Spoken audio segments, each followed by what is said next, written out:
Hello, my fellow comic book collectors. It's Alan, the Comic Collector Geek, and this is going to be a very special live stream. I'm just going by myself, going solo. I have a lot to actually kind of convey to you. A lot of ideas that I've been sort of thinking about.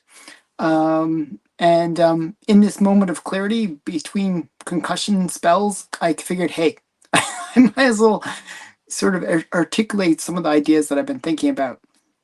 And whenever I do these kind of videos where I talk about the market in general, I always get sort of these weird comments. And I kind of wanted to address this first. I always get these weird comments about being a collector versus an investor. And it's one of those things like if I talk about, oh, the books are worth this much, or how the books are doing in general, people will comment, oh, I don't sell my comics, and it's like all these kind of crazy things. So it's one of the things that people have to understand about this market is just like has who said here, I'm both. We are always both, even if we're not. Like, I'm a collector. I don't really sell my comics ever, but eventually you have to kind of consider the value of the books.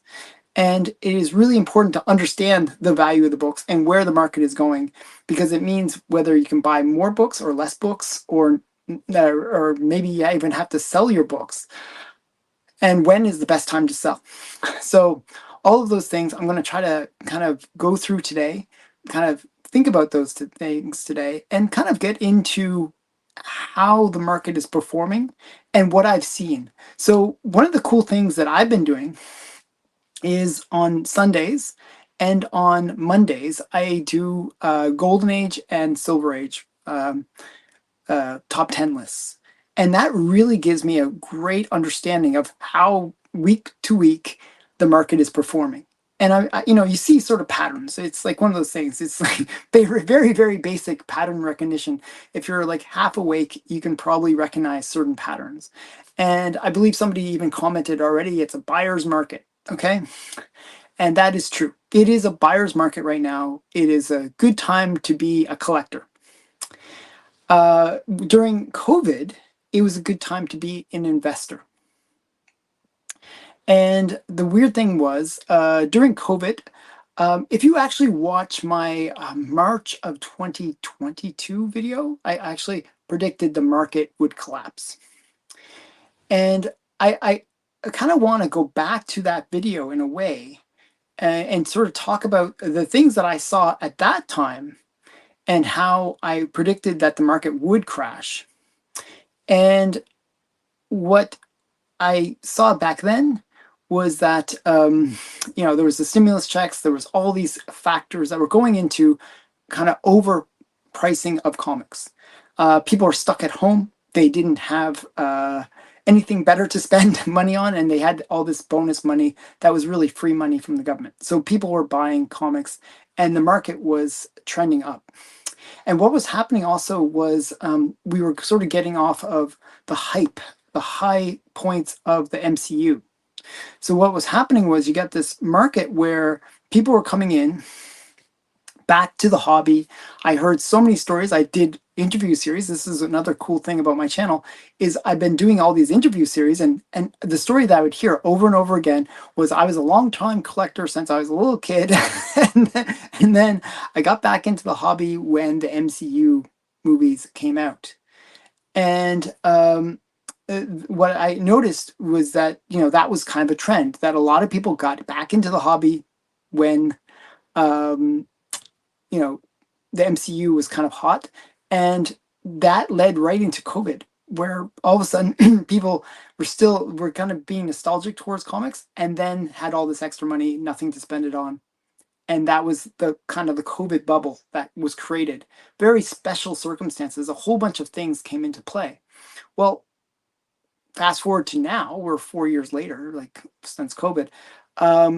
And what kind of cool things are happening right now in the market that I see that is going to push the market in the future? Okay, so right now we have this kind of interesting point where a lot of the people that were investors that kind of went crazy during COVID. Like you had even another weird factor that came in during COVID, where you had these kind of investors that were coming from the card market space that didn't really understand comics. And you had these kind of consortiums that were basically buying comics as an investment vehicle. And you had so those two groups that were not necessarily that savvy about comics or not true collectors, and they were kind of hyping the market, pulling the market up. And those groups, for the most part, have left the market space. And so what's happened is you get sort of this obvious correction where when you pull money out of a market, well, the market kind of responds that way. What we see and what I've been seeing week over week is either comics have been kind of trending down, which is very much a buyer's market situation, or they've been kind of coming to previous pre-COVID trend lines. And so generally the ones that are trending down are comics that maybe had additional spec during COVID, like a movie or something extra. And the ones that are sort of coming to a stasis where they're kind of back to the trend lines are ones that didn't have as much hype. So they didn't have that rapid expansion. And so those ones, the ones that were a little bit less volatile during COVID, those ones have come to back to the trend lines. The ones that were super volatile, the ones that actually were very strong comics all through whenever, that had the key characters that people liked and all the stuff that was happening, those comics that had massive spikes, well, they had the massive corrections where they actually went below the trend lines. So in a weird way, this is what this video is going to be about. This video is going to be really about what books to pick up. So if you're a collector like me, and I hope you are,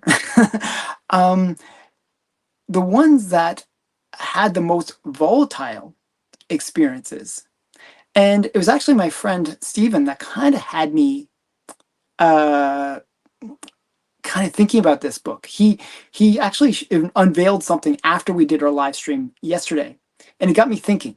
Thinking. He showed a 9/8 of a really cool book, and he's going to show it on Monday. But it was a book that I know had gone crazy during COVID. It was like it had gone up so crazy, and I know that he didn't pay near those prices of the COVID prices.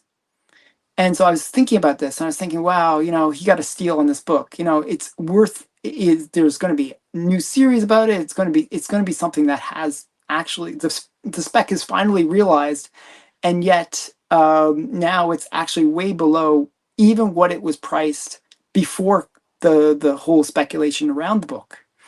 So that kind of situation I think is really awesome, where you get these books that got overly hyped, and then they crash and they overcorrect. So how do we identify those books? Well, I'll give you a few good examples of those kind of books. AF-15 is one of those books. During COVID, it had its record sale. It had that $3.65 million sale. It was one that actually really brought hype back to the market. And I'm what I'm seeing now is that book is actually getting to be an affordable. When I say affordable, it's like, you always have to say, well, if you have tens of thousands of dollars, it's affordable. It's not like an affordable book but if that's your grail and you want to chase it, this is maybe a good time to chase it, because maybe actually I would almost say a couple months ago or a little bit earlier was a better time to chase it, because what's happened now is with that one particular book, and I'll get into other ones, that one particular book, what's happened now is because every time they bring it to market, it sells for a record low. Like it's just like one bad sale after another. Um, Collectors that have had that, or investors that had that book, have been basically holding it off now because they don't want to lose money on it. If you have a big ticket item and that's where a lot of your money is invested. That's the worst item to sell in a weak market, right? You want to sell things that you're not going to take such a loss on. So generally what's happening now is I see that AF15 is one of those books that's kind of hitting its floor right now, and it's kind of, finally stabilizing, because what's happening is yeah, the sellers just don't want don't want to sell it. So it's not like, I haven't seen it even appearing at Heritage lately. Like there was, like, go back 3 4 months ago, you see 3 4 copies of it hitting the market week after week. It's like, this is going to kill the value, and it did kill the value.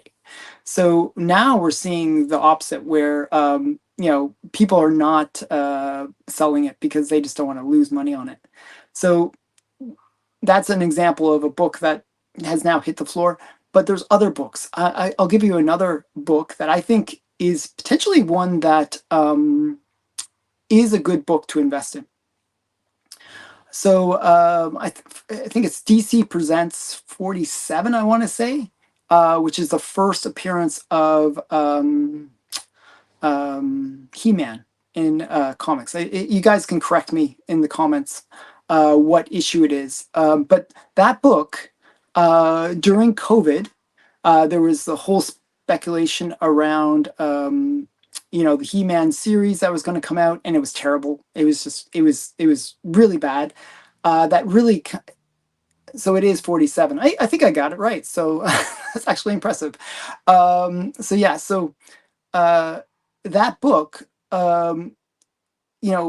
had gone crazy during COVID. I think it went up to like $2,000 for a 9.8 or something. It was like really, really high. Now you can buy it well under, I believe, under 1,000 even for a 9.8, which is insane to me. It's overcorrected, is my point, where it's had this massive spike, massive decline. So that's what you want to look for. So you want to look for books, and this is like in a buyer's market, what do you look for, right? Well, you want to look for books that have overcorrected. So that's an example of a book that I think has overcorrected. There is talk about a new He-Man series where they will kind of maybe do it correctly. I don't know. So there are, people do love that character, and like whenever you get these kind of characters that and the ones that actually spiked during COVID are characters that people love and really respect, right? And those ones actually hit the highest points. So the ones that actually did the best during COVID, now is actually the best time to buy them again, because they've overcorrected in the opposite way. So yeah, so generally what you want to do is find those kind of books that have that situation. So I kind of mentioned a couple now. So we got DC Presents 47, we got AF15, but other ones have been some of the Spider-Man keys. And you will see that on my Monday video, where I look at a lot of a lot of these Spider-Man keys, and you'll be shocked how much they've overcorrected. And well, no, so okay, so this is one thing I really want to say. Like, the reason I say overcorrected is if you have a historical trend line that goes back 10, 15 years, you can actually fairly reasonably say that trend line, is based on not hype or anything. It's just sort of a natural trend line, how much a book is worth. And there is sort of a inherent value, even though everything is worth as much as there's no value to anything that we have, really. It really, at the end of the day, is how much is somebody willing to pay for it. But that historical trend line shows that this is generally what people will pay for it. So if you kind of follow those trend lines out to now, their logical progression, you will generally say, okay, is this below or above that natural progression? If it's above, not a good time to buy. If it's on that trend line, well, if you really want the book, it's a reasonable time to buy it. If it's below that trend line, then it is definitely almost a steal. And one thing that you can kind of work into, and I've seen this with a few big sales, even in the golden age, is you can work into that fear that the market is tumbling altogether. And what happens is sometimes people are willing to give a little bit of a discount on books that actually don't even deserve a discount. Like there's no real reason why they should be selling it lower than they are. Um, but people have that fear that, oh, the market is then generally down, and you can sort of capitalize on that fear, that like almost reverse hype, this fear that the whole market is going to crash. I saw the same happen in the 90s, when when the whole spike of the 90s happened. Like when you saw this massive, like prices were insane during the 90s, and it was not sustainable. And then all of a sudden the market switched, and the prices dropped, right?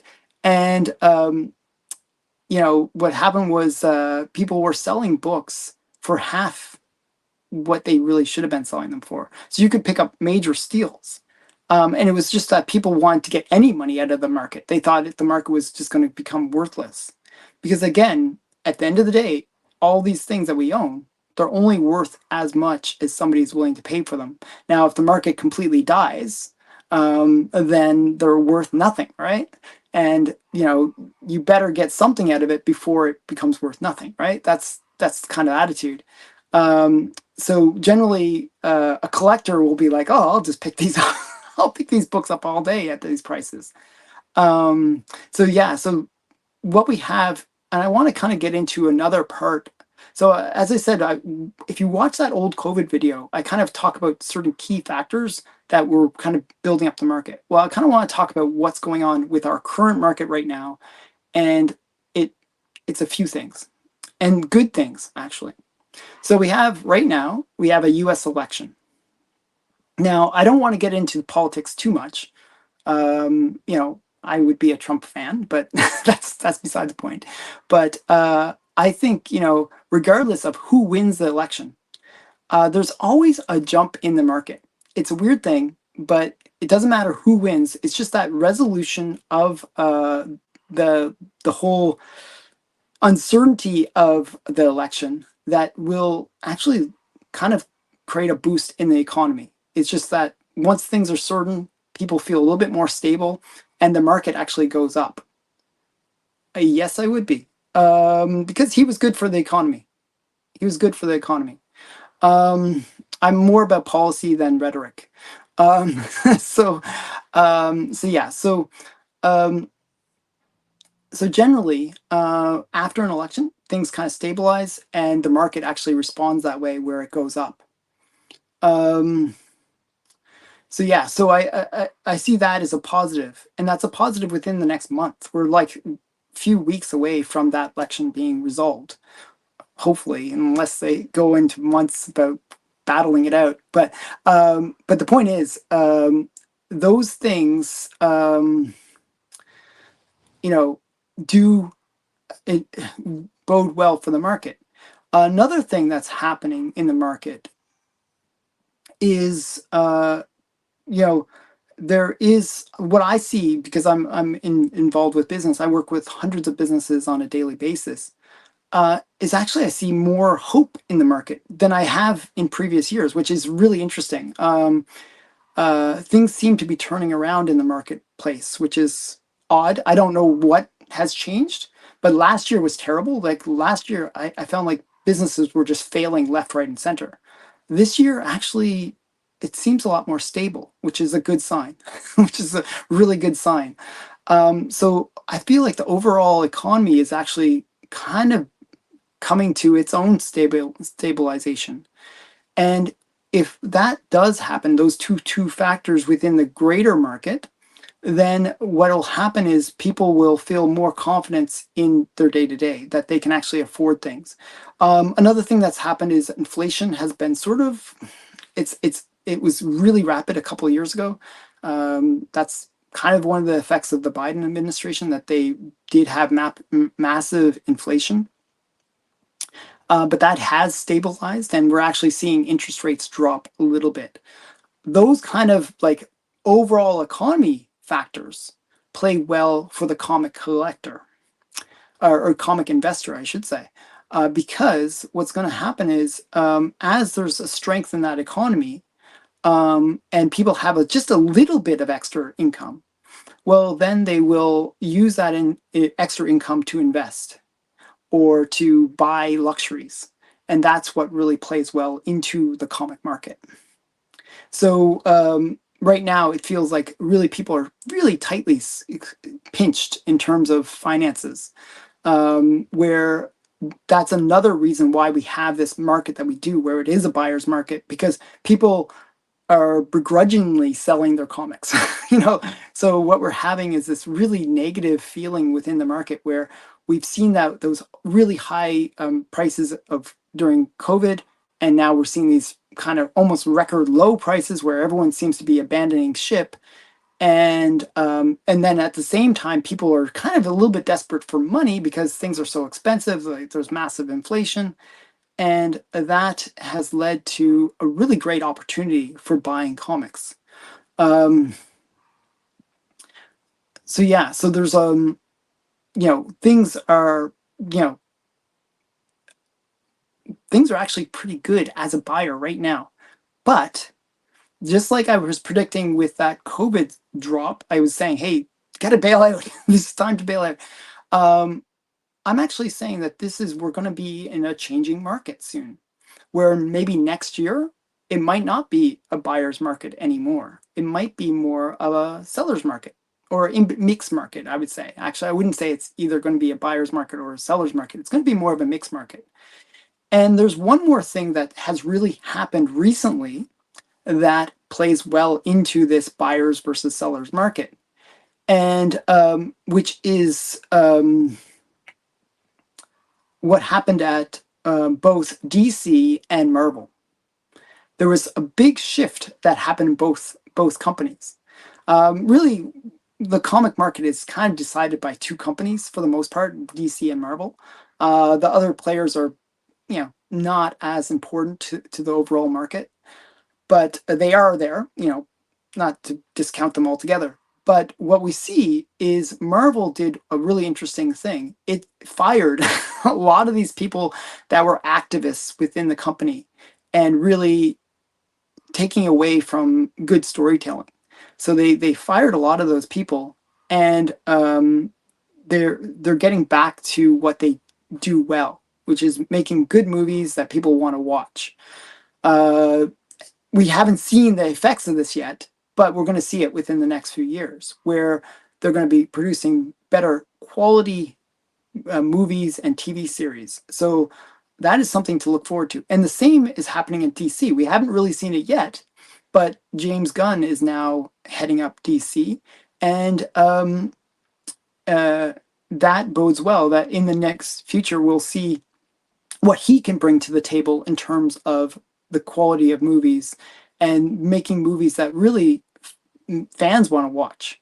If the fans start getting back into the excitement of the movies again and the TV series, and there's that hype, um, I, I I really do see that people kind of they're eager, the like it's almost like the fans are starving right now, and you know they just want something that's not woke. They just want something that's just a good story. Just tell a good story. You don't have to preach to us. Just tell us a good story. Have a few explosions. Have a few sexy girls. Just make it a fun thing. Um, you know, these are what people really want right now. Um, you know, it's it's like that's what people want, and if um, that's where the movies really need to go. And just tell good stories. You don't have to preach. You can even, like, I've seen movies where they have actually a very strong, what we would even say is a pro whatever kind of group message, but at the same time just is done in a way that tells a great story. That is what fans want. They want something where it's just a really great story, really fun to watch. They don't want to be preached to. So I think both DC and Marvel have shifted their focus because they can't. They're bleeding money. They're bleeding money for a really long time with these shows that were not about telling good stories. Um, so that is a good thing. That's a good thing for the market, right? That we're going to get that excitement back into the market. And I really saw this recently when Robert Downey Jr. announced that he's going to be playing Doctor Doom. The amount of hype, like as I said, the fans are starving, and this was a pure fan service move. Everybody loves Robert Downey Jr. He's a great actor, and he's going to kill it as Doctor Doom. He's going to be amazing. And you saw what happened with the books, all the Doctor Doom books that were becoming worthless because people had sort of given up on the whole thing, all of a sudden became like these high books. And back to what I was saying, these ones that had kind of gone up, massive spikes, and then had overcorrected. Well, those books were good ones to pick up. Well, a lot of the Doom books, there's always this kind of hype about Doctor Doom. They had gone up crazily during COVID and they kind of overcorrected. So even now, with this new hype around Robert Downey Jr., you're still buying the books cheaper than during the massive hype of COVID. And even some of them are even below pre-COVID prices. So there's still opportunities there with Doctor Doom. Um, Doctor Doom like is going to be like is a character that the fans love. They have not necessarily done him justice in past movies. Like, I feel like Fantastic Four is one of those cursed franchises, but maybe they can do it correctly this time. I don't know. I'm hoping, and I think fans are hoping.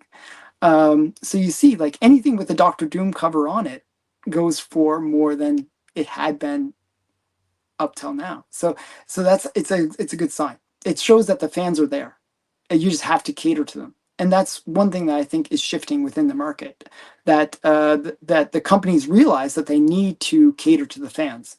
What had happened during a lot of this kind of last kind of few movies that have really been coming out and that the fans hated was the both Marvel and DC had been taking a very adversarial approach to the fans where they really were disrespectful to the fans. A good example of that is the She-Hulk TV series.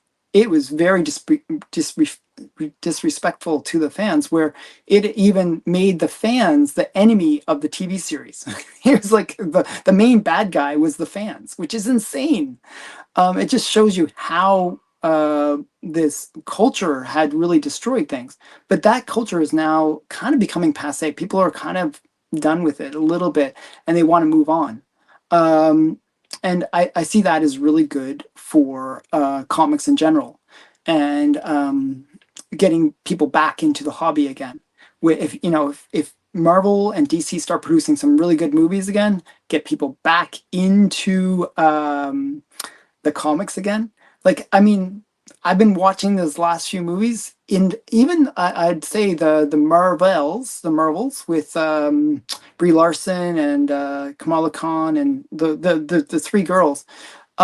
That movie, I could see that they tried to strip out a lot of the stuff, the identity politics and stuff. They tried to remove that from it, but it was so like poorly created before that they really didn't have much to work with. So it just was a bad movie. But you could tell that they are really trying to move away from that past legacy of identity politics, and that's a good sign. Now, if they can get better writers and get the things back on track, I really do have very hopeful feelings for where the MCU is going. Um, the other thing that's interesting is we have a situation where we never had this really in the past. We're kind of been spoiled, even though we've been given the worst stuff lately. We've been kind of spoiled recently with the fact that not only has the culture in general, the general culture of North America, been a situation where superhero movies have become the norm. Like, whenever we think of blockbuster, we think of a superhero movie. And that's become the sort of way of thinking. Like that's a very modern way of thinking. Like during the 80s or 90s, that was not the way it was. The big movies of that era were the action hero movies, or other genres that were epic, like usually some kind of like I'm thinking like Gandhi or something, something like historical film or something where where superheroes were not the blockbuster movies, or sci-fi like Star Wars or something like that was the movie that was kind of driving things. So the point is, what we've been spoiled recently that right now the culture has sort of embraced the superhero. And but right now, the same culture that has embraced the superhero is producing bad superhero movies. If we can get to the situation where we're producing good stuff again, and we already have that built-in audience, um, well, that built-in audience will gravitate back to the comics, and that's what we saw during, as I said, when I was doing all this interview series. That's what I was seeing, hearing over and over again that a lot of the people had left the hobby and had returned because they were like, oh, I was nostalgic. I watched all these really great movies. I was like, oh yeah, I want to get that first appearance again. I want to get the comics again. And I really do feel that that's what's happened where, oh, Matt. Um, so yeah, so, I do feel that that's what's going to happen with the culture in general, that we have the audience.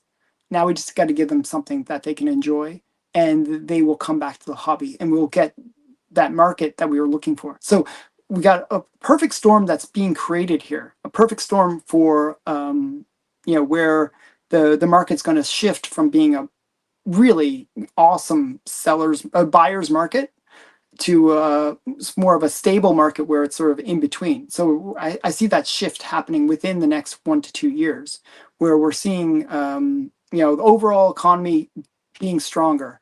We see this shift to making good movies again, and we see this overcorrection that it has to be resolved as well.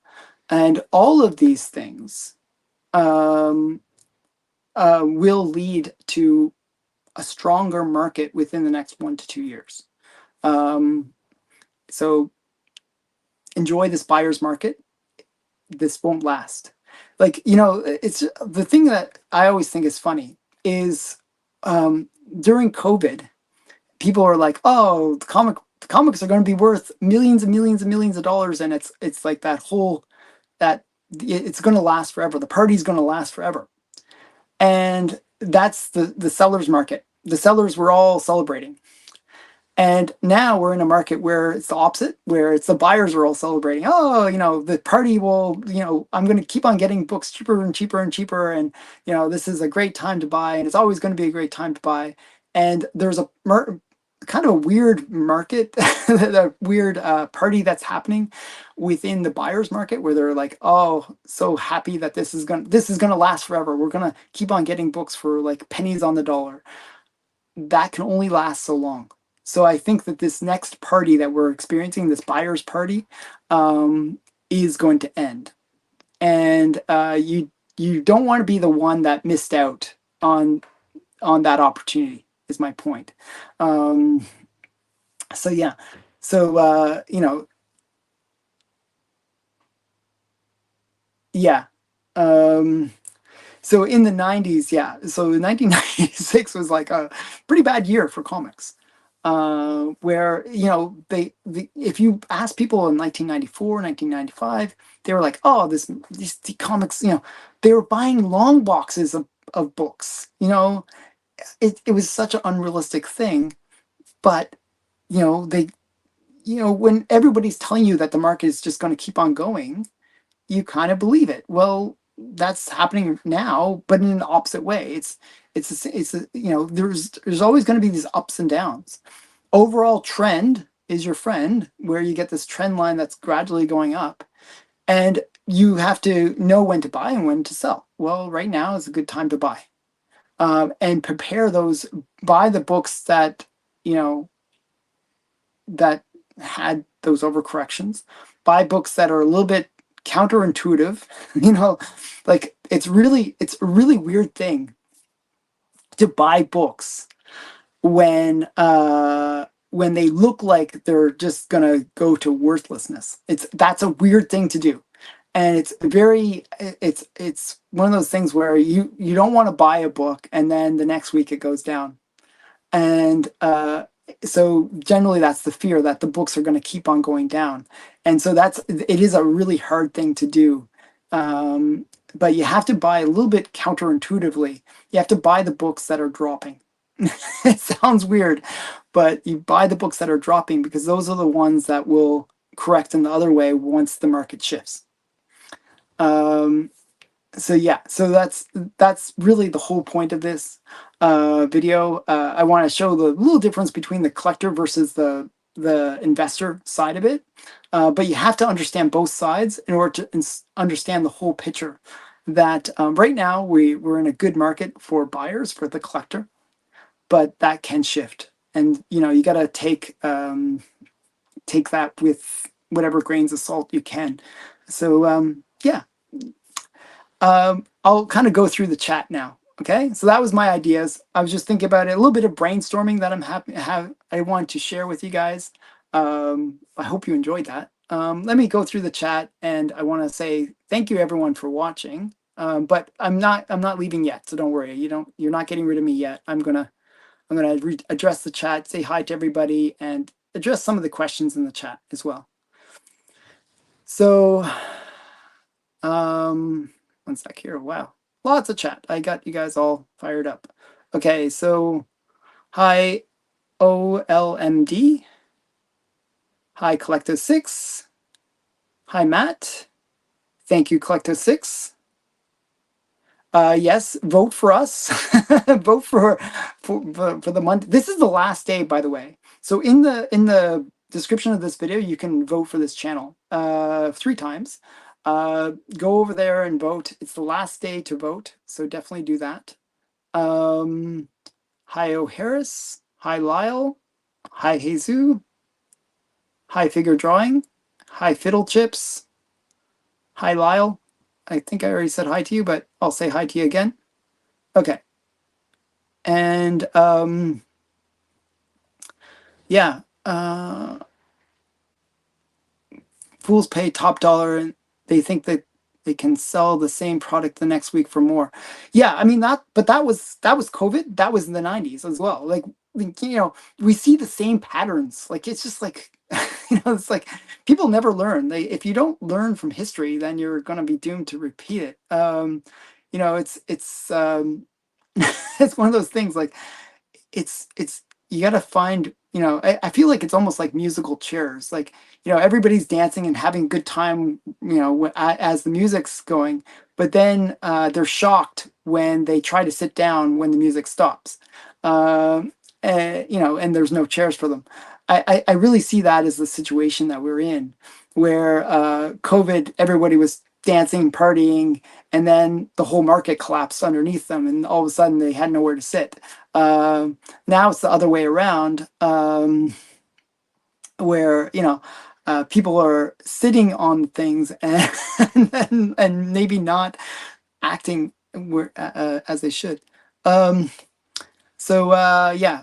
Question: do brown staples mean rusty staples? How do you tell? Generally, what you can do is you just take the staple and just rub your finger along them. I know it sounds really lame, but if you rub your finger on a staple and it turns your finger a little bit brown, it's probably a rusty staple. No, it seems like such an obvious way, but it is a very easy tell. Rusty staples will continue to rust over time, and generally they'll start wearing into that paper, and then you'll get a detached cover over time. So definitely something to be wary of. Avoiding moisture, you can kind of stabilize it though. I'm a collector more than an investor. Older I get even more. Older I get more, even more. I enjoy the read and art opposed to the dollar value of the book. Great topic. Okay, yeah. Um, I'm the same way. I'm a bit more of a collector than an investor. But I do I do appreciate the investment side of it because I want to know when I should buy the comics that I buy, and it always bothers me when I overpay for something, or or I buy thinking I'm getting a good price, and I could have, if I had just waited or bought at a different moment, I could have gotten it cheaper. Because at the end of the day, you only have a certain amount of money, and you want to maximize what you can get for that money. So that's generally the way I think, and understanding the investment side of it helps you make those smart choices about when to buy, when to sell, um, when to pick up the books that you wanting to add to the collection. I'm one of those collectors that has a really big, like, my maybe my eyes are bigger than my stomach in terms of all the books that I want. There's so many books. Like I keep on thinking, oh, okay, there's only these 100 books. If I just get these 100 books, then I'm done.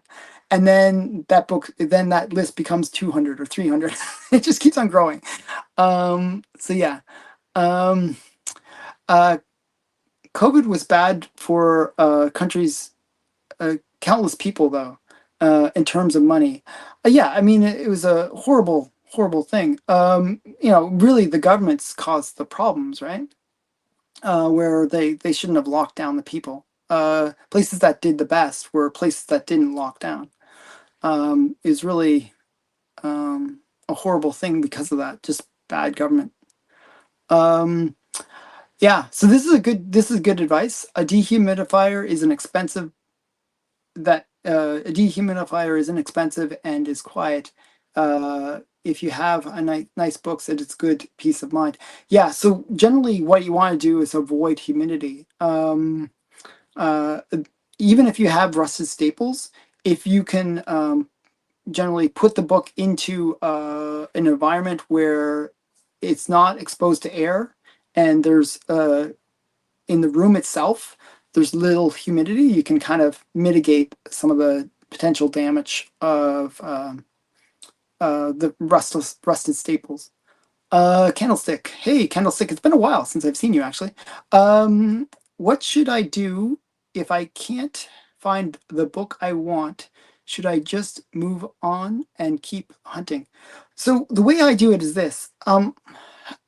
I don't know, like because I'm in business, you hear a lot of these kind of typical business things where the secret. I'm not sure if you guys are familiar with the secret, but there's this law of attraction in the secret, and like I deal with a lot of business people, and that's one of these hokey things. I always found it a little hokey, but it seems to be kind of real in the same way.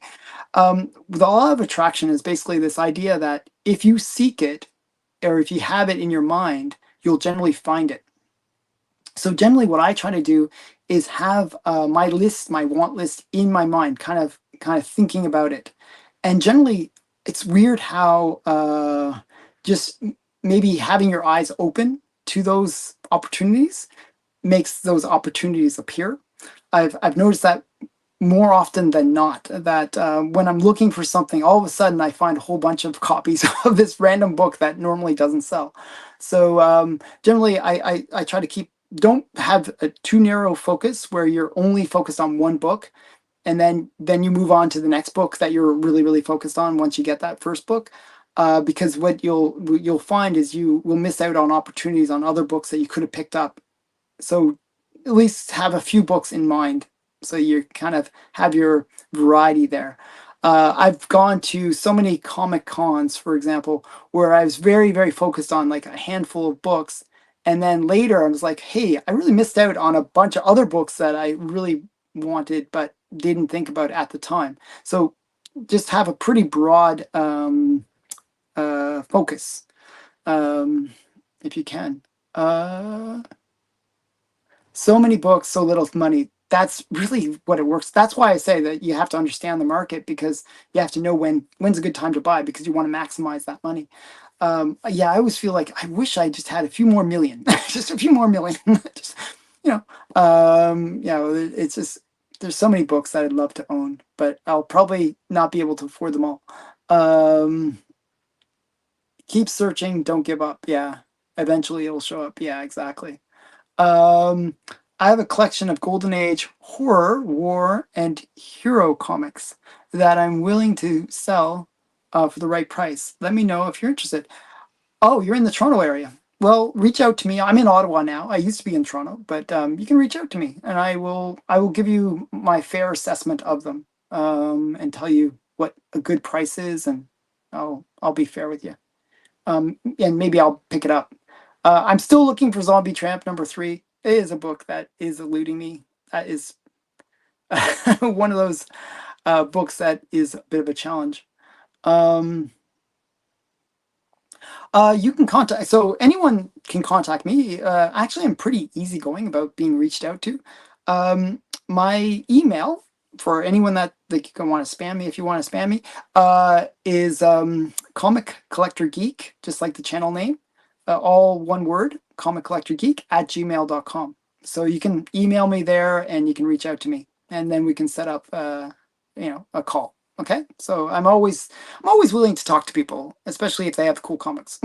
So, uh, a lot of the Canadian editions as well. So yeah, the Canadian editions are kind of a weird hit and miss thing. Sometimes they go for more, sometimes they go for less than the American editions. It's weird how that works. In the Golden Age, it's a little different than the Modern Age. In the Modern Age, the Canadian editions go for more. Golden Age, not so much. It's one of those weird things. But I do like the Canadian editions because sometimes they have kind of cooler elements to them. Um, yeah, a lot of the Comic Cons are actually really, really expensive.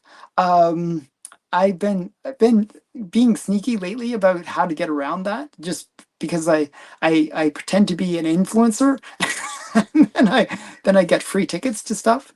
So yeah, so that's been my trick about how to get tickets to a lot of these Comic Cons, because they are really, really expensive. I'm always shocked how expensive the Comic Cons are. And they're, for the most part, even though they're called Comic Cons, they have very few comics, which always bothers me. Um, so yeah, so that's any other questions? Now is the time to ask. I will wrap up this live stream. Uh, Stay tuned for tomorrow's video. It's going to be the Golden Age Hot 10 list. It's a pretty good list. It is a yeah, too many pops at the Comic Cons. Um, okay, that's actually one I'm looking for. That's one of the ones I'm actually looking for. Not the Canadian edition, but the Black Rider version. Um, but I've seen the Canadian version as well. Um, but yeah, so tomorrow is going to be the Hot 10. I'm going to be looking at a very interesting auction that just recently happened. So that's going to be a cool video. On Monday, as I said, I was looking at a lot of Spider-Man books, and which is a really good indicator of how the market is performing. And yeah, it really does indicate a buyer's market. So that's on Monday. And then on Monday evening, I'm going to be doing my Monday special with Stephen. And we will be visiting lemon trees and like all the things that happen with Stephen. It's going to be awesome. He got so many great books that he's going to be showing. I got a few that I got recently that actually got sent here. So definitely pretty exciting stuff going to happen on Monday.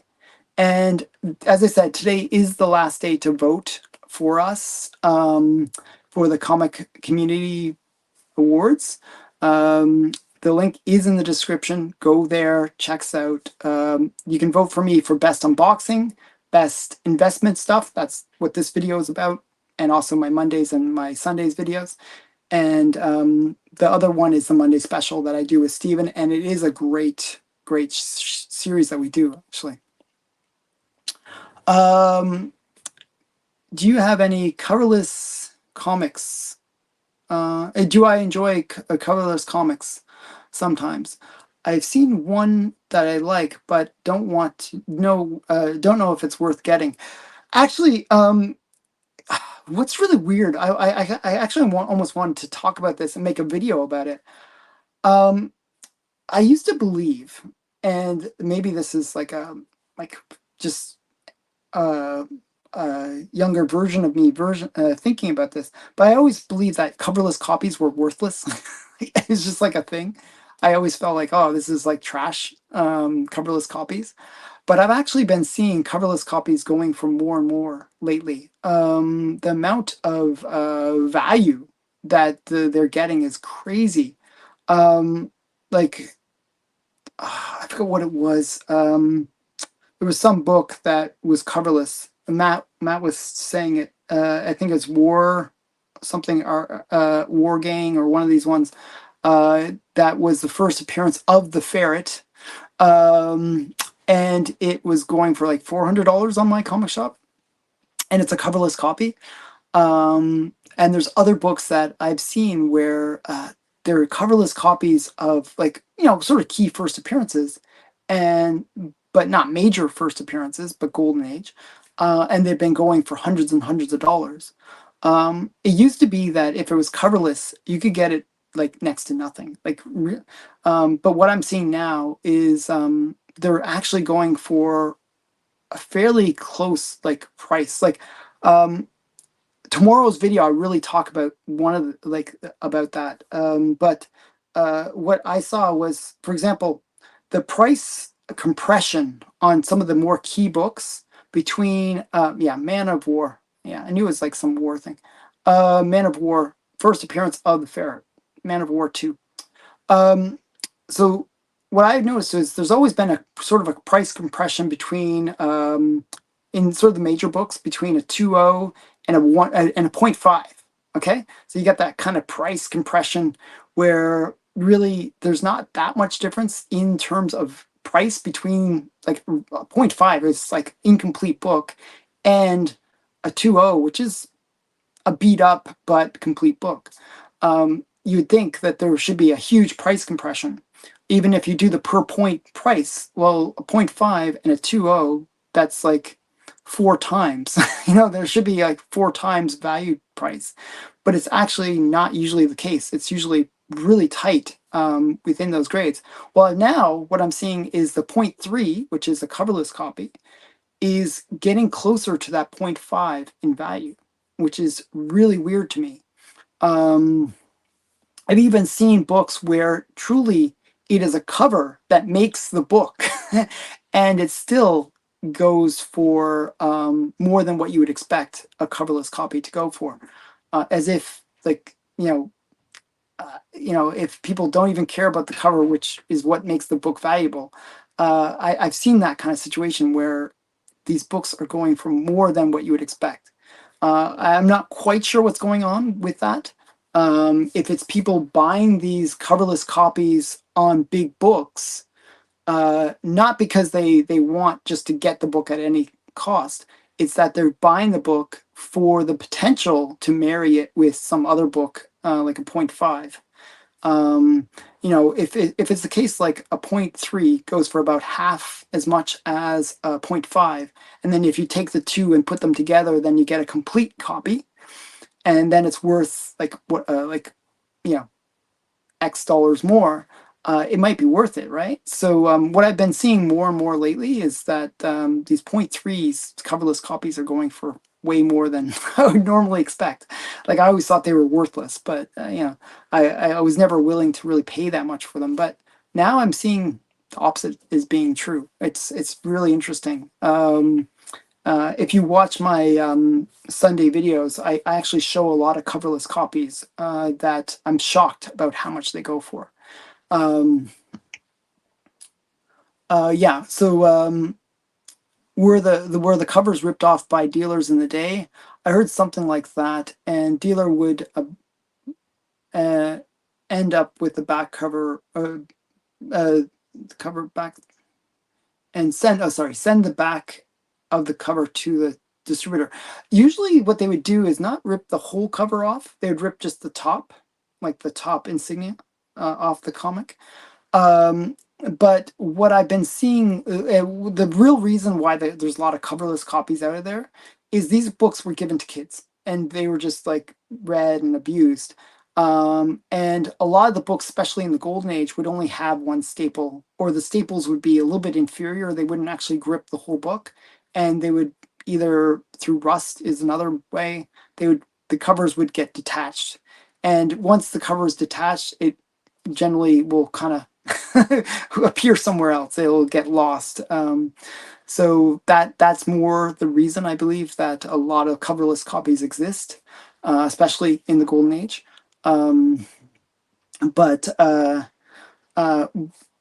as a result, though, of those two things, the staples not being quite big enough, like a lot of the time, what happens is the centerfolds would get lost on comics. And then what would happen is if you have a coverless copy that just happens to have that centerfold, a lot of people will pay big money for it because they want that centerfold so that they can create a complete copy of a book. I actually have a really nice Sensation #1. It's missing the centerfold. If I could get the centerfold for it, marry it with it, it would probably like quadruple the price of that book because it's actually a very nice presenting point 0.5, but it's just missing that centerfold. I also have Startling Comics #49. It's missing two center wraps. Well, finding a coverless copy might make that book worth 5 or 6 times what it's worth in the current form. So, that's really what's happening. I think a lot of people are kind of picking up these coverless things.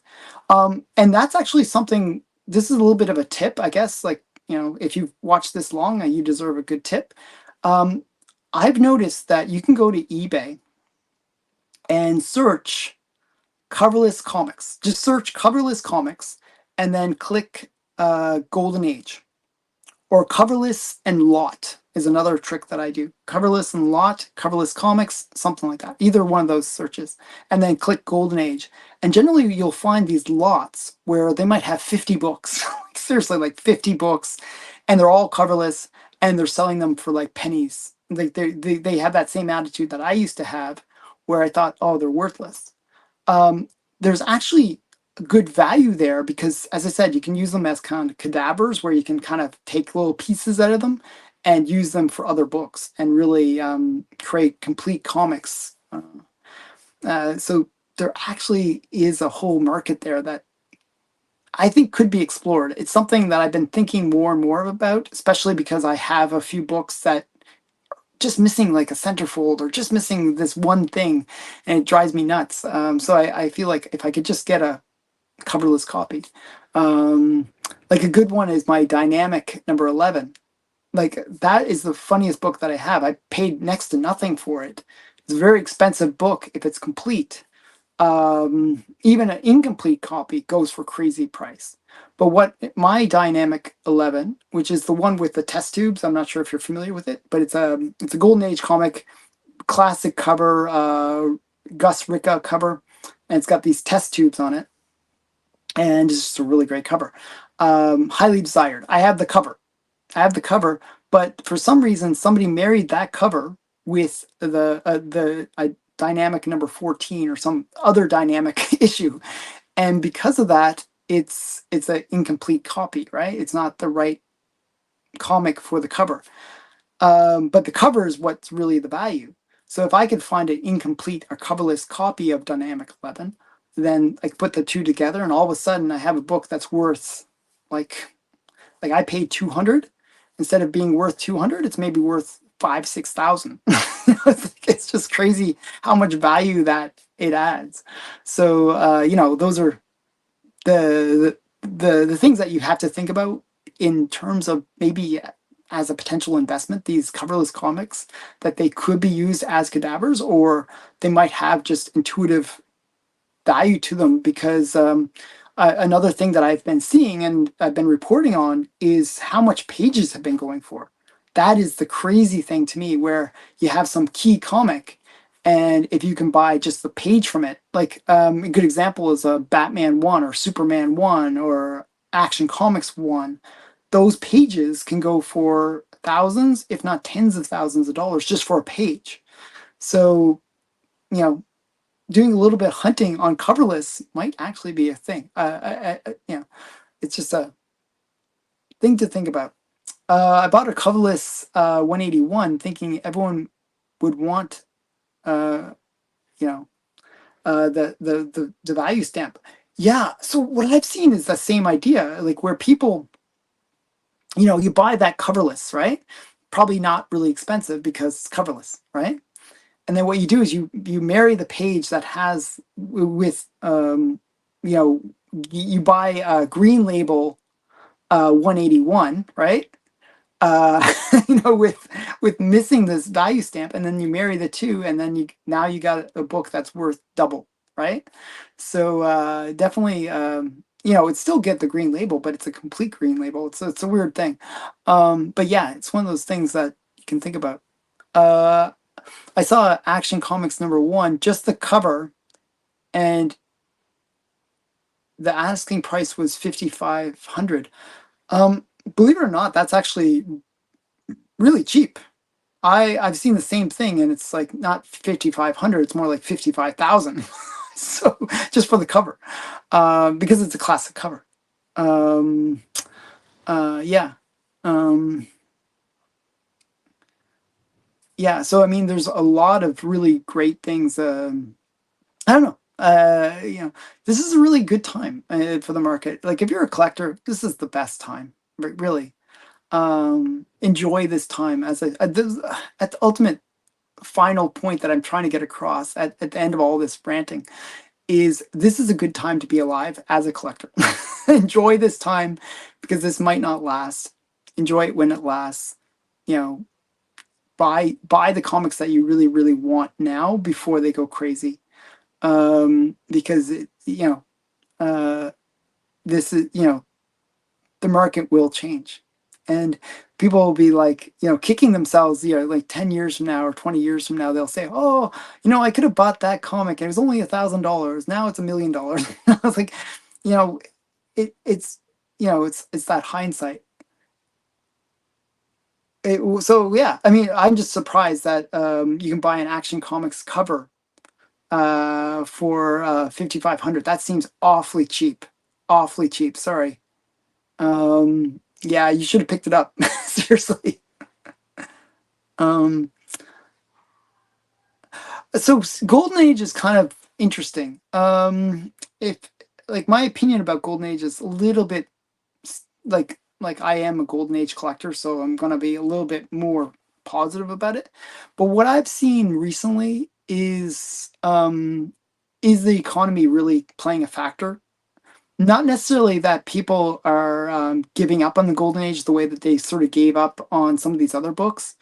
But what's happening is because some of the Golden Age books are so expensive, what you're seeing is people out of desperation, they need to free up some money or get some money. They're selling their Golden Age books for a little bit under what they should be. Okay, so that's one thing I have been seeing. So the market is stable within the Golden Age, but you're still finding deals within the Golden Age, if that makes sense. It sounds like a weird thing. Like it sounds like, oh, you know, if you're getting deals, then it must be that the market is crashing. That's not necessarily the case. It's more that you're getting these sort of deals of opportunity that people just need to sell a book, and they need fast cash. And I've seen that a lot lately, where people are giving up books for under what they paid it for themselves. A good example of that, again, back to my friend Steven. He bought A Nightmare #13. Great book. He bought, I believe it was a 7.5 that he bought. I actually reported on it last week in my video, and I was going by the Go Collect numbers. And in the Go Collect, it sold for 33.80 or 33.60 on Heritage, and Go Collect reported it as selling for 3,200. Um, what happened was it did sell for 3,200, but the guy gave Steven $200 back. So actually sold for 3,000. So he got it for 10% of under what the guy had actually originally paid for it. And again, I believe it's one of these opportunities where people are needing to get some cash for whatever reason in a weak economy, and they basically sell things for under what they paid for it. Um, so it's not that the book is tumbling in any particular way, but it's one of those situations where people are just a little bit desperate. They need quick cash. They sell some big thing that people will buy. Um, One sec. Golden Age esoteric books is a market that can't be hindered by trend lines. People just found out these books exist. Wild West market. Yeah, actually, that's the interesting thing. It's a very good way of thinking about the Golden Age. The Golden Age is kind of like the Wild West, because what you have is a situation where you think these books are older, they should be established, like really, they've been around for 80 years. Everybody should know about them. But that's not the case. It's actually a handful of collectors that have been buying these books. And what happens is, just like with me, where I'm kind of telling people about these cool books. Oh, I found this really cool book. And all of a sudden, I'm creating new buyers within that market. It's a small market. All of a sudden, just adding a few buyers to that market can make those books spike up in value. And so it is a bit of a wild west where if you are kind of an adventurous person, you can actually find some really awesome opportunities. Both Stephen and I have sort of explored that with Matt Baker. We were buying Matt Baker before anyone else was when anyone else was really that engaged in Matt Baker. Now those Matt Bakers are going for crazy prices. Just like crazy prices. But we were kind of like, hey, this is a good opportunity. The same happened with pulps. The same happened with romance books. We were buying romance books when nobody was really thinking about romance books.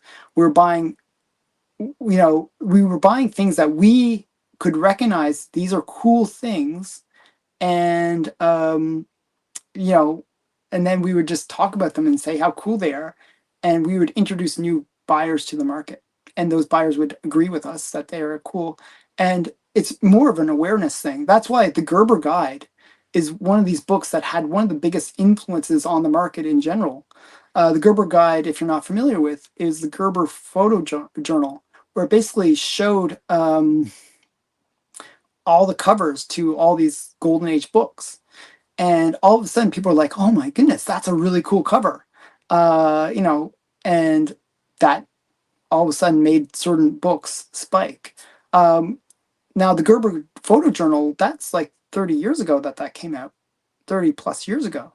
And so what's happened is we've have enough time away from that when that came out, and the knowledge that book bring to the market, that people are becoming less familiar with a lot of these books. Like they don't realize that there's these cool books.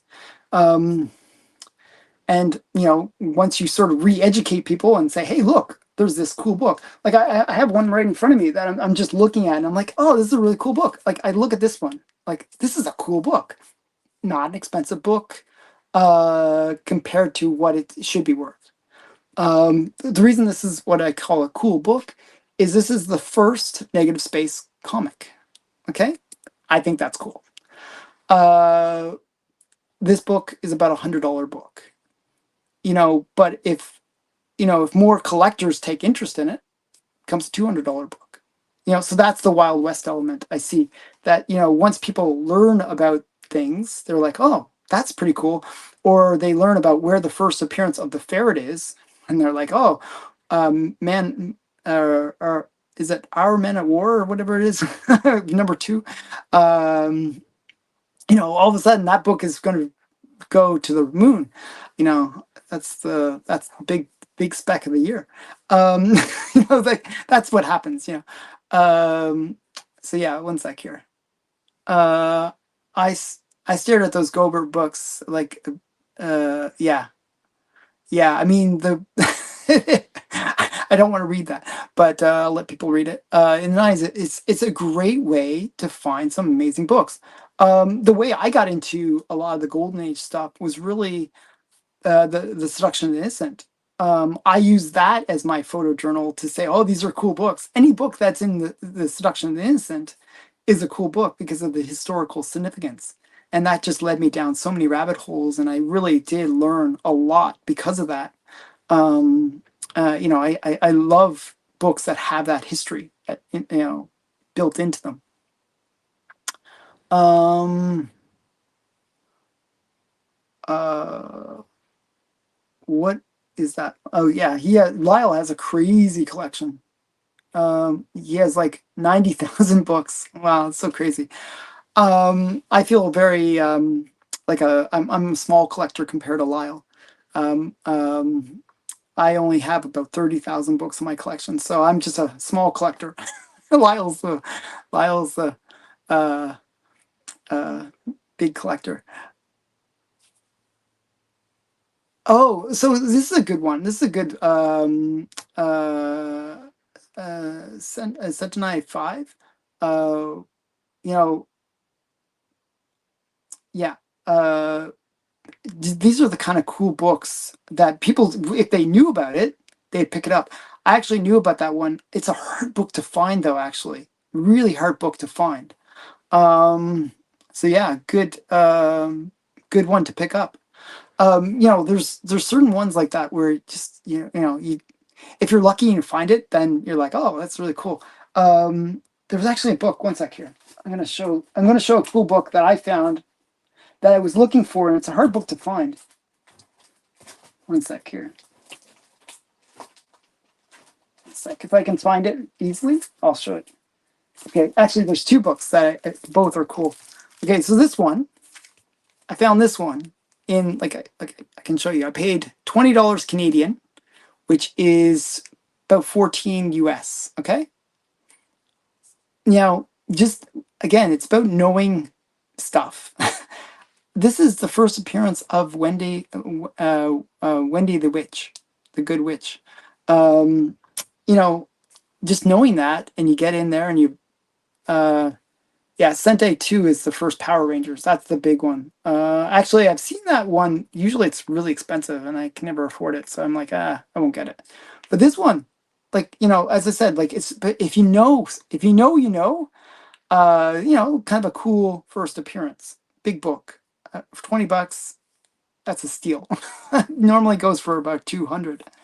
So it's just and then another one that I thought was cool. I'm a big Super Pets fan. I collect everything Super Pets. It's a weird little obsession of mine. Well, I picked up this one. The first appearance of Streak, which is the super pet for the Green Lantern. Things like that. It's finding these cool things and just knowing about them. The more you know, the more you can kind of find these cool things. Um, and that's why I love the comic book community, because it's like engaging with people that know things that I don't know. A good example of that is my friend Matt, really knowledgeable guy on JSA, on Justice League, on a lot of the DC books, Superman, Supergirl, and the knowledge he imparts on me makes me that much better, much more savvy collector. The more you know, the more powerful you are, right? So it's always good to kind of get these little pieces of information from people within the community. It's always great. So, um, what would be your golden age comic? What would your golden age of comics be? Um, so gold. Okay, well, I know that when people think of golden age, they always think of from the time period of 1938 to 1954. That's the golden age, the technical golden age. Um, but there was other golden ages where they really um, you get these kind of collectors into the hobby. And one of the things that you find is the golden age. The reason it's called the golden age is not just because of the books being old and therefore awesome or like that kind of thing. it was a time when the market was much bigger than it is today. Typically, you get books on average nowadays, maybe 20, maybe 30,000, maybe 50,000 on a more popular book that are being published, printed. Back in the golden age, you would get typically anywhere from 100,000 to a million books being published on any particular title. It's just like a massive number of books, and that's why I call that it's called the golden age, because it was just a sheer number, the volume of books being produced, and the number of people that were reading all those books. Now, sort of a secondary golden age um, happened within the Bronze Age. The next big one would be in the Bronze Age. I know you'd think, oh, Silver Age had all this kind of awesome stuff, but really that was kind of the market recovering. And it was really the Bronze Age where it came into fruition, where they were going back to that bigger print runs. And then you had a third golden age of the 90s, and where the 90s were, the 5 million print runs and stuff like that, record print runs of any era. But the actual market within that third golden age, the 90s golden age, wasn't actually that big. It was a lot of people buying multiple copies of the same book, or a lot of copies just being held by comic stores. It was not like those million copies that were being printed were being absorbed by the collectors. For the most part, there weren't a million collectors. There were just hundreds of thousands of collectors. Whereas in the golden age proper, it was millions of collectors collecting millions of books. A very different market. Um, so yeah, to me, that's really the way to see the golden age, that it's this big market of a lot of people interested in comics. Really, it's been on a wane ever since. Right now is kind of one of the low peaks. I would say the lowest time, if you want to go reverse of the golden age, would be early 2000s, where it was really, the market was so dead. It was a dead market where you have print runs of 5,000 to 10,000. That's, looking at the print runs really gives you a sense of how the market is performing. Um, that was a dead era. And that's another, if you want to find a good place to spec on, the 90 or the early 2000 books where the market was kind of dead. Any keys within that are good ones to kind of pick up, because they're going to have lower print runs. Um, Blondie 207. Oh yes, I have that. Oh, I always say that. I always do that. I actually have it labeled on the box that I put it in, because it's a great book. Just funny. Um, oh, you just bought a book from 2002. See, there's some spec there. Um, was it the companies of the era that caused most golden age comic book heroes to fall into obscurity, with only a handful staying around, or not needing to be reinvented? So it's just that, you got to understand, the golden age was really a golden age. Like, there was a lot more people reading the books back then. We think of comic book collecting as kind of like a very small niche hobby. Um, Whereas back in the 40s, there wasn't the distractions that we have now. We have the internet now, we have TV, we have all these things. Really, reading comics was the distraction. It was the thing that people did. And everybody did it, because, from young kids, boys and girls, to adults. So everybody read comics. And it was the national distraction, I guess, at the time, the national thing to do.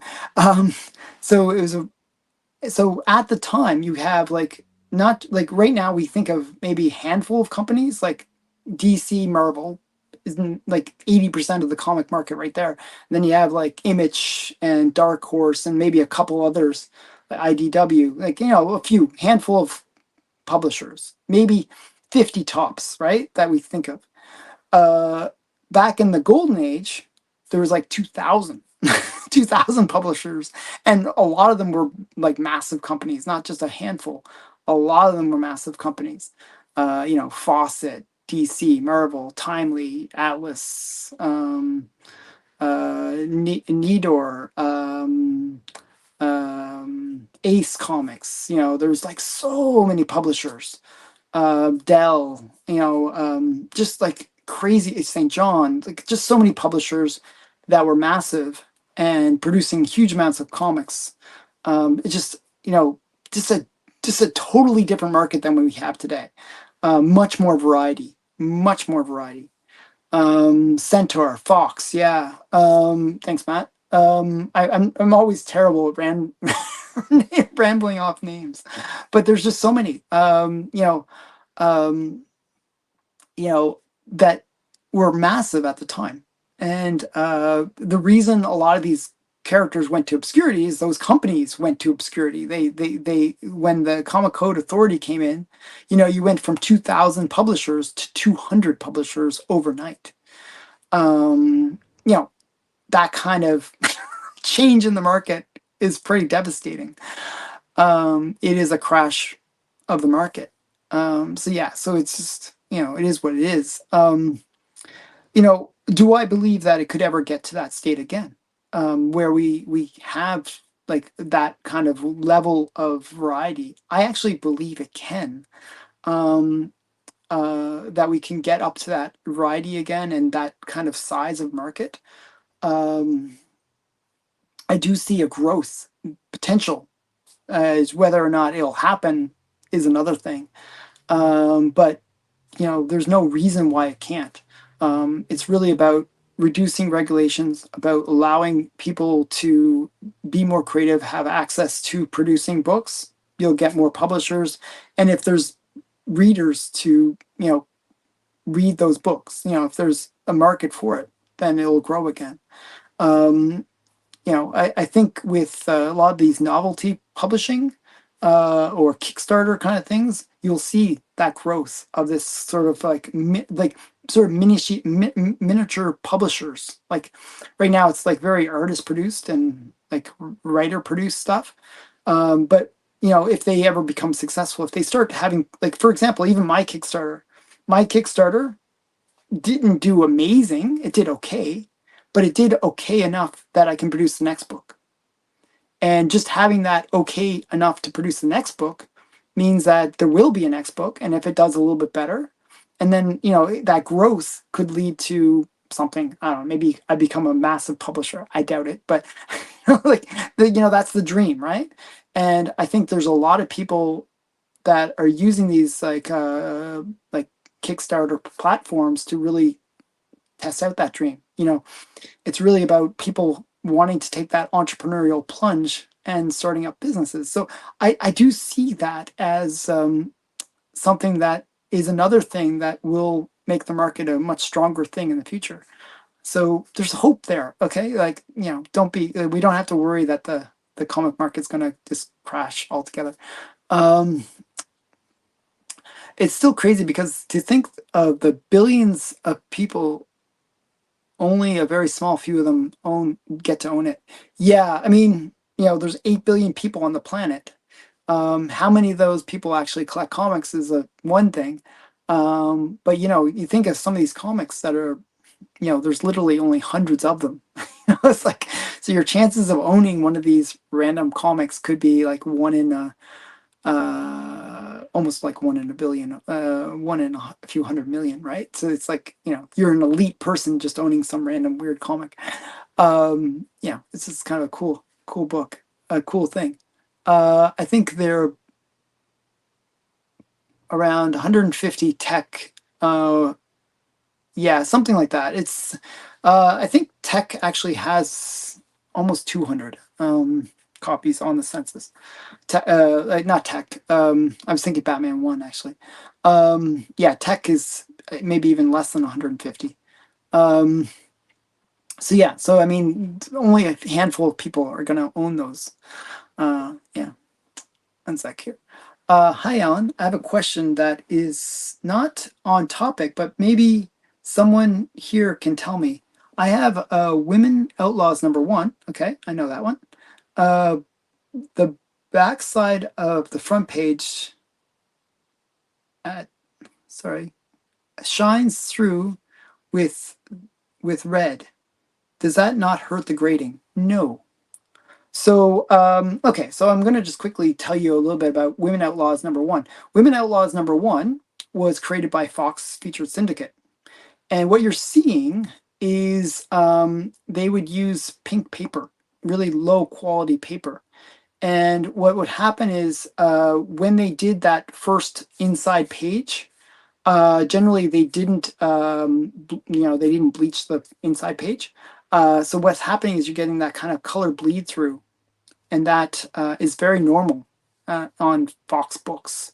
Do I have one handy? Just bear with me.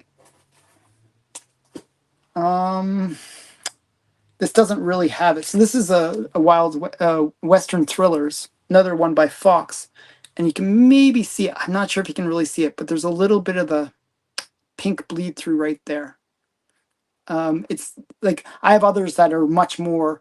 So it's usually when the cover is white, you'll get more of that color bleed through. It's just the paper that Fox used was really crappy. It's just really crappy paper, and you get that color bleed through. It does not impact the grade or the value. So generally, don't worry about that. So. Um,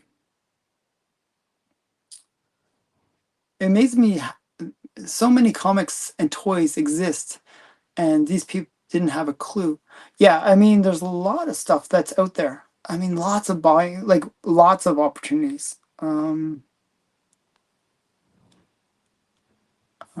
One sec here. Sure, no problem. So yeah, I just happen to be very, very familiar with Fox. I love Fox. It's actually a collection I'd love to own, a complete collection of Fox books because they're just so wonderful. Um, so yeah, so I should wrap it up. My head's getting a little iffy, so I'm getting a little iffy now.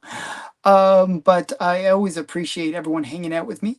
Um, and yeah, thanks again for everyone for coming and hanging out with me. Please, I do ask if you can, and if you haven't already, please vote for me, vote for Steven, and vote for the great comic book community, the people that are in there. Just a lot of really great channels that deserve a little bit of love, and voting for them is a way of showing that love. So thanks again for watching. Bye for now.